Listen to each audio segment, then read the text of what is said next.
no other time in my career as a reporter have I heard the same story, the same lines, the same moments in the story when the parents would start crying.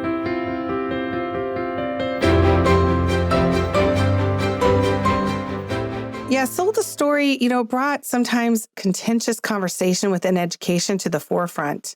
In response to reporting, there was an opinion piece that was published by the Hechinger report, where 58 educators addressed it by saying, quote, "We're dismayed that at this moment in our history, when all of us should be banding together to support literacy education, the podcast Sold a Story fans divisiveness, creating a false sense that there's a war going on between those who believe in phonics and those who do not." How do you respond to this group of educators and their response to you? So my response to that letter is, I agree that everyone should be banding together to support literacy education for sure. I don't think that the podcast Sold a Story is fanning divisiveness or creating a false sense that there's a war going on. I think Sold a Story is responding to a problem. We know that there was sort of a so-called reading war back in the 90s and early 2000s. And I think a lot of people thought that war was over. And I think that the sort of disagreements about how to teach reading have been with us for all this time, and that it's having a real impact on children and parents and our whole society. So I got into this reporting really, I told you, in 2017 through that piece about kids with dyslexia. And the reason I did that piece is because I was hearing the same story from parents all over the country about their kids struggling and them going to the school and saying there's a problem here. And the school in many cases saying, we don't see a problem. Everything seems fine. Or don't worry, it'll all come together. She'll catch up. He'll catch up. It'll be fine. And it wasn't fine. So all of this reporting really was initiated by that, by a sense that there's a systemic problem here, because no other time in my career as a reporter have I heard the same story, the same lines, the same moments in the story when the parents would start crying. I was just hearing that over and over again. And I was like, there's something going on here. So I think something else about that response from the 58 literacy educators is they point out, so they framed it as this is a false war going on between those of us who believe in phonics and those of us who do not. And I think something that I've actually been pretty careful to point out in my reporting is I actually don't think this is about having phonics instruction or not exactly. So I actually think a lot of schools have responded to a lot of the research in the 90s and early 2000s by adding a little bit of phonics. And in fact, many of the people who call themselves balanced literacy, who I was focusing on the podcast, have added phonics at various times into their program. So it's not really, and we can talk more about this, it's not only or just a lack of phonics, and adding phonics doesn't solve the problem. I think what I'm trying to point out in my reporting is it's not the absence of something, it's the presence of something. So what you find is the presence of an idea in a lot of schools within the curriculum, within the professional development, and the idea is that kids don't have to learn how to sound out words. That's one way that a beginning reader can figure out what a word is. But they have lots of other options too. They can come up with a word by thinking about something that would make sense, by looking at some of the letters, the first letter, looking at the picture. There's all these ways. And it makes sense at a certain level, right? To say, hey, a little kid who doesn't know how to read yet, let's give them lots of options to figure out the words.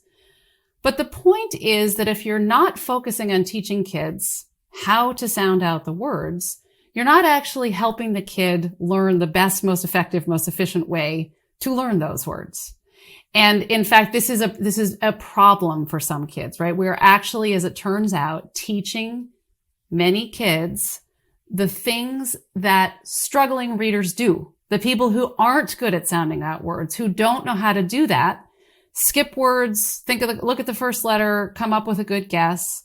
They don't actually know how to read the words very well.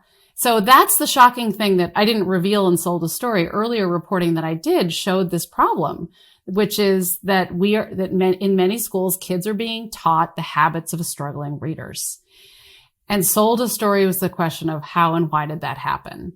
And it tells the story of the idea that kids don't have to be taught how to sound out words, where it comes from, how it becomes so popular, and how it became embedded in materials and assessments and other things that are very popular in schools, particular products that lots of schools buy.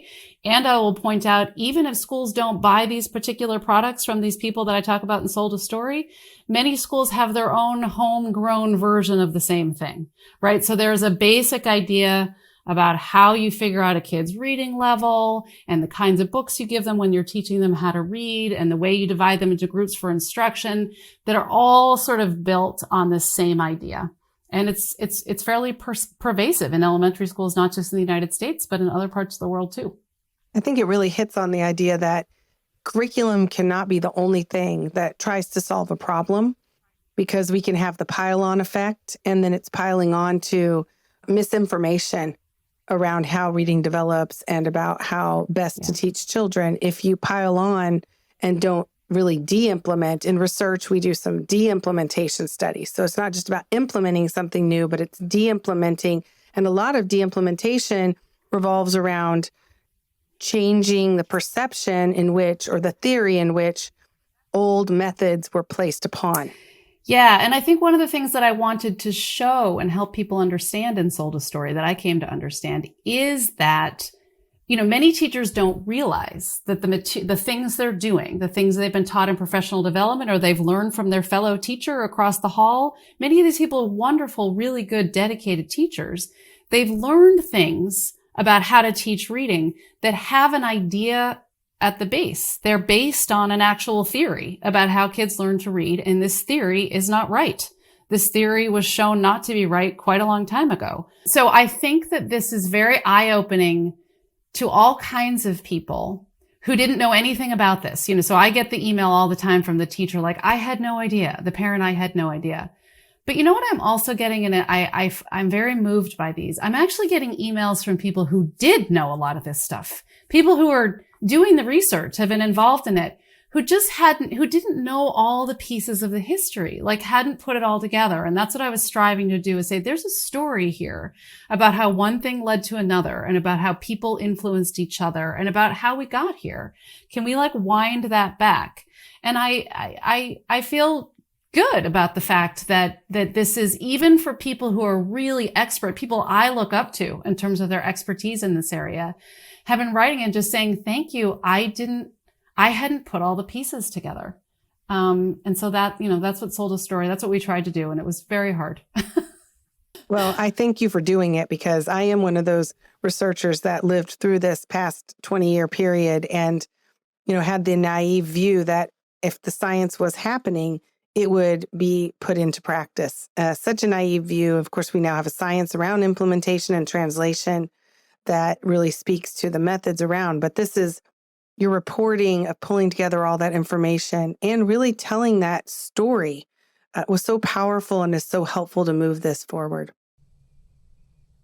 Yes, thank you so much. The idea that you were both just talking about, and it's something that I didn't understand when I was teaching, is the why, right, of what you're doing. And you said, Emily, it was based on an idea.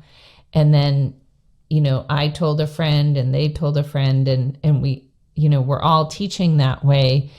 And so that importance of not only the programs, right, that are based in the science of reading, but having the teachers, so that it's not just a program, but having them understand, having that professional learning so they understand the why of what they're doing in these programs, so that in a case where if they don't have an appropriate program in the classroom, they still understand what's at the heart of what they're doing. The why, right, is so important.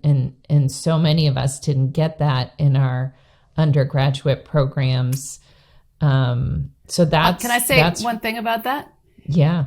So I think that I think about this a lot. I think that if more teachers had been taught more about reading and how it works and how kids learn to do it, for example, in their teacher preparation programs. So we know that that's actually been a focus for a long time, is teacher preparation, right? And many people, and there's been many studies about the problems in general. We don't have there's much evidence about this sort of enough time. We don't spend enough time training teachers. We don't necessarily do it very well in this country. Teachers come into teaching missing a lot of things that they need to know. And there's only so much that your preparation can teach you. But I think I started doing this sold a story and looking at the curriculum and the professional development out of the understanding that even if we solved the teacher prep problem, there's still this other part of it that I think is even bigger, which is all the teachers who are in schools today and the fact that they are learning an idea, they are learning something from the materials themselves. I think that as a reporter who tries to explain things and help people understand things, I put a lot of hope and faith in the idea that if teachers understand the why, that will go a long way in solving the problem. And I think that we wouldn't have the problem, right? So if teacher prep were better, if teachers had been for decades learning more of the scientific research in their teacher preparation program, coming out with a good, solid understanding of the why and how kids learn to read, I don't think some of the approaches that have become popular could have become so popular. Because I think they would have known, wait, no, that's not right. They would have been, but because they didn't know, and because a lot of administrators and others didn't know, I think a lot of approaches that are founded and grounded in this incorrect idea were able to take off. At the same time, I think that there is only so much. So I think it's very important for teachers to know the why, but I think knowing something and knowing how to teach it are very different things. So we're facing a moment in this country, and I put a lot of faith in, if people will just know the science, then things will get better. But I don't think they will. Teachers need to both know it and understand the why, and then they do need to be given new tools and curriculum and ways to actually put it into practice. And I know Tiffany can talk a lot about this translation of the research into practice is still something that is being worked out in many places. And until that really gets worked out and teachers really get the help they need for months and months and years, I think, I don't think we're actually going to make a big dent in this. It's not just, I wish it were the case that you could just tell people why and everything would be fine. But I think people hearing about the why gets a lot of people curious and interested, opens up this whole thing that they need to learn about. And now it's time to help them learn it and put it into practice. Right. Learning the how, right? Even understanding explicit and systematic and structured, right? It's not just teaching phonics, but making sure, to your point, how you also teach that. So I've heard the phrase, and I know there's been articles written about the science of reading is incomplete without the science of teaching reading, right? And that's getting at that translational science that you were talking about, Tiffany. There's one thing that I want to also bring in, and both of you, I want your perspectives on this. So there's been a lot of focus on phonics, and we know that the science of reading is not just phonics. There's a very important other half of that simple view of reading, which is language comprehension.